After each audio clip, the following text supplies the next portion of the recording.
Subscribe करें और bell दबाएं ताकि कोई खबर रह न जाए। अब आप मुझे बताएं, मेरी गुफ्तगू की ये तो मैंने बातें की हैं, अब आपसे पूछता हूं, इस्तीफा मांगते हो या नहीं? इस्तीफे से कम पे राजी हो सकते हो? अगर इस्तीफे से कम पे राजी हो सकते हो मुझे बता दो।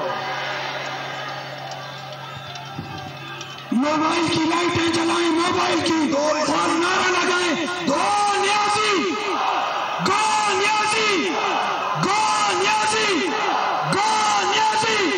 मोबाइल की लाइटें जलाएं और कायद को बताएं कि कायद हम टॉप के साथ मुतालबा करते हैं कि गो न्यासी, गो न्यासी, गो न्यासी।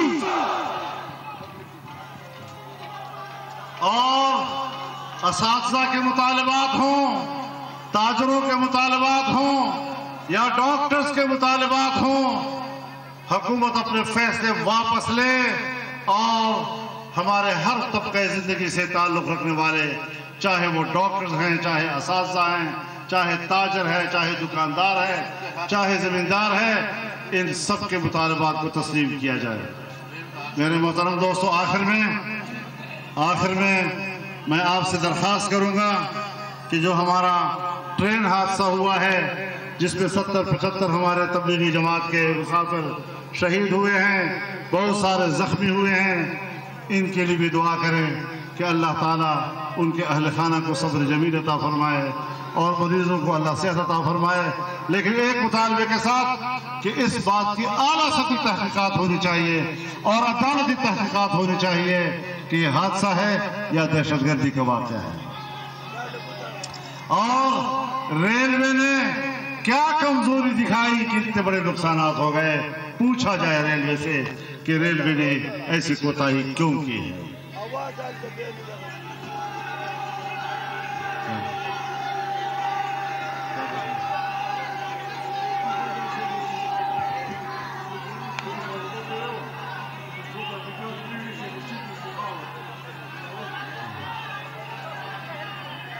तो मेरे मोहतरम दोस्तों,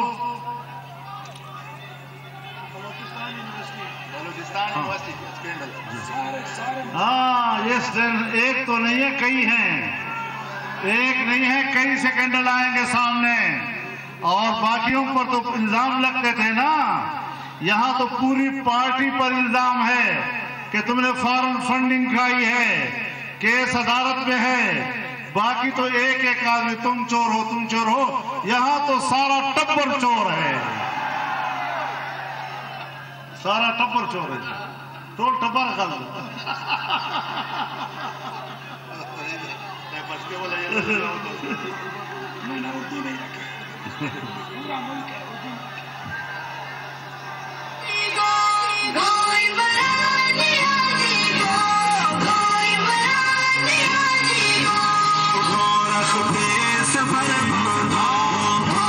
मेरे दोस्तों, आप इस मैदान में इस्तिकामत के साथ रहें, कोई साथी नहीं हिलेगा। इस्तिकामत के साथ इस मैदान में जमे रहना है और 2 दिन के अंदर इनसे इस्तीफा लेना है और अगर नहीं दिया तो फिर हमने यहाँ मिलकर एक फैसला करना है। अब फैसला आपने करना है, हमने नहीं करना है। आप अवाम हैं, वोट आपकी अमानत है, वोट आपकी मिल्कियत है, आपकी अमानत पर डाका डाला गया है, लिहाजा अपने वोट के बारे में अब फैसले आपने करने हैं। इंशाअल्लाह अज़ीज़, हम इस वक्त तमाम सियासी रहबरान के साथ राब्ते में हैं, रहबर कमेटी भी मौजूद है, लम्हा बलम्हा सूरत हाल पर हमारी नज़र है, मुशावरत के साथ तजावीज़ तय की जाएंगी और आपके सामने पेश की जाएंगी। व आखिर दावाना अल्हम्दुलिल्लाह।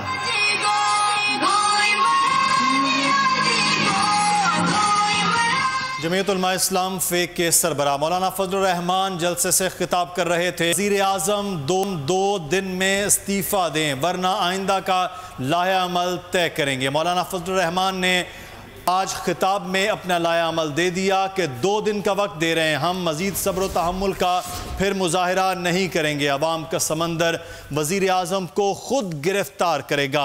मौलाना फजलुर रहमान पाकिस्तान पीपल्स पार्टी के चेयरमैन बिलावल भुट्टो के साथ मौजूद थे और अब 2 दिन का वज़ीर आज़म के इस्तीफ़े का अल्टीमेटम दिया और कहा यहीं पर जो कारकुनान आए हैं वो जमे रहें और 2 दिन तक इस्तकामत के साथ रहें, फिर उसके बाद हम फैसला करेंगे कि आइंदा का लाया अमल क्या होना है।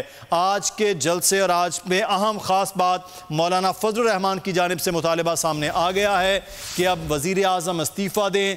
2 दिन का वक्त है और 2 दिन के बाद फिर अगला आइंदा का लाया अमल होगा। मौलाना फजलुर रहमान ने खिताब करते हुए कहा कि पाकिस्तान में अगर किसी के पास हक के हुक्मरानी है तो वो सिर्फ और सिर्फ आवाम है। हम मुल्क में इंसाफ और अदल पर मबनी निज़ाम चाहते हैं। आज का मार्च बहुत संजीदा नौइयत का है, हम चाहते हैं दुनिया भी इस मार्च को संजीदा ले। समी इब्राहिम साहब सीनियर तजज़ियाकार इस वक्त हमारे साथ मौजूद हैं। समी साहब, मौलाना फजलुर रहमान ने अपनी तकरीर में अब 2 दिन और इस्तीफ़े की बात कर दी है। आप समझते कि मामला जो लग रहा था कि मार्च या जलसे की हद तक होगा वो संजीदा होता हुआ नजर आ रहा है?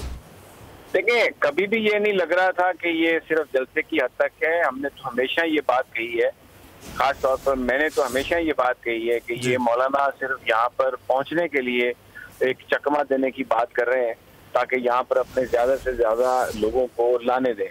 क्योंकि इमरान खान साहब ने ये बात कह दी थी कि कोई रुकावटें नहीं डाली जाएंगी, एहतजाज हर एक का पुरअमन हक है और अगर अपोजिशन ने कानून को अपने हाथ में लेने की कोशिश की तो फिर उनसे निपटा जाएगा। तो अब हम ये जो सारा ड्रामा है इसके मंतकी अंजाम तक जा रहे हैं और ये 2 दिनों का अल्टीमेटम दे दिया है मौलाना फजलुर रहमान ने।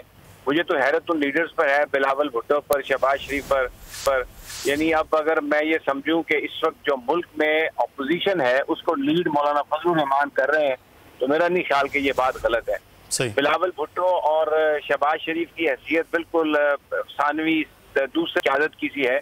किसी मशावरत के बगैर उन्होंने 2 दिन का अल्टीमेटम दिया है और आखिर में उन्होंने चूना लगाने के लिए ये कह दिया कि ये बराबर कमेटी भी है, मशावरत होगी और सब कुछ होगा। लोगों से पूछ भी लिया, उनको कह भी दिया कि आप इस्तेकामत से बैठे रहें और फिर ये भी कह दिया कि हम ताकत के बलबूते पर 2 दिनों के बाद हम ये अवाम का समंदर बहा के ले जाएगा। तो ये तो बेसिकली मुझे लगता है कि ये जो उन्होंने बात कही है उस सबसे बड़ा धचका उसका नून लीग और पीपल्स पार्टी को लगेगा कि अब उनकी जो पॉलिटिक्स है वो कहाँ पर है। क्योंकि अगर वो डेमोक्रेसी पर बिलीव करते हैं तो एक इलेक्टेड गवर्नमेंट को ताकत के बलबूते पर वो गिराने के लिए मौलाना फजलुर रहमान की डंडा बरदार फोर्स के पीछे खड़े हो गए हैं। तो ये एक बड़ा सवाल होगा कि उनकी क्या कमिटमेंट है। क्या फिर इसका मतलब ये है कि वो अपने जो करप्शन के मुकदमात हैं उनसे इतने घबरा गए हैं कि अब वो बिल्कुल इस बात से कतई नजर के इस मुल्क में कौन आए, कौन जाए, कौन सा निज़ाम हो, वो मौलाना फजलुर रहमान को फॉलो कर रहे हैं। तो ये बड़ा जो ऐलान है मौलाना फजलुर रहमान का, ये अगर तो इस पे नून लीग और पीपल्स पार्टी एग्री करते हैं तो फिर इसका मतलब है पिछले कई हफ्तों से मुनाफकत हो रही थी। वो कहते थे कि मजहबी कार्ड इस्तेमाल नहीं करने देंगे और आज मौलाना ने जो पहली बात की वो नामूस रिसालत की बात की, इसराइल की बात की, इस्लाम की बात की। बल्कि एक जगह पे तो मैं ये बिल्कुल कहूँगा कि मुझे ऐसा लगा है कि अगर टेप आप दोबारा चला के सुने कि मौलाना फिर कहा कि पाकिस्तान है तो इस्लाम है। तौबा नौजुबिल्ला। इस्लाम तो जब तक ये कायनात है ये अल्लाह का दीन है और उस वक्त तक इस्लाम रहेगा। ये किसी इससे इसका कोई ताल्लुक नहीं है। तो जज्बात में आज जो बातें हुई हैं बड़ी अजीबोगरीब, वज़ीर आज़म के बारे में इंतहाई घटिया लैंग्वेज इस्तेमाल की है। उससे पहले ये जो मुस्लिम लीग नून हमेशा कहती है कि जी इमरान खान साहब की लैंग्वेज ये है और हम तो बड़ी महज़ब ज़बान इस्तेमाल करते हैं। मुझे तो आज शहबाज शरीफ भी वही घटिया ज़बान इस्तेमाल करते हुए नजर आए। तो ये आज का जो जलसा इसमें और फिर चंद हजार लोग 25, 30, 35 हजार लोग खड़े होकर आप ये कह रहे हैं कि ये समंदर है टाटे मारता हुआ और बहा के ले जाएगा एक इलेक्टेड गवर्नमेंट को। तो क्या किस निजाम की ये बात कर रहे हैं? ये आज अपोजिशन जो है ये पूरी तरह पहले भी एक्सपोज थी, लेकिन आज तो जो घटिया लैंग्वेज इस्तेमाल की गई, जिस तरीके से ये अल्टीमेटम ब्लैकमेलिंग की बात की गई और जिस तरीके से मौलाना हंस रहे थे, जिस तरीके से वो बातें कर रहे हैं, दीन की बातें कर रहे हैं, कौन इसराइल को तस्लीम करने की बात कर रहा है पाकिस्तान में? प्राइम मिनिस्टर ने ये कहा है कि कायद आज़म ये तय कर गए थे हम नहीं तस्लीम करेंगे। तो झूठ पर मबनी ये सारी गुफ्तगू, मुझे नहीं पता मौलाना इससे क्या हासिल करना चाहते हैं, किसकी वो गेम कर रहे हैं, किसके वो कार्ड्स प्ले कर रहे हैं। बहरहाल ये अब जो वो एक फसाद और शर फैलाने की जो बात है वो अगले 2 दिनों में हमें नजर आएगी। ठीक, बहुत शुक्रिया समी इब्राहिम साहब, सीनियर तजज़ियाकार हमारे साथ मौजूद थे। मौलाना फजलुर रहमान की तकरीर के हवाले से अपना तजज़िया दिया जा रहा था। और इस वक्त सब्सक्राइब करें और बेल दबाएं ताकि कोई खबर रह न जाए।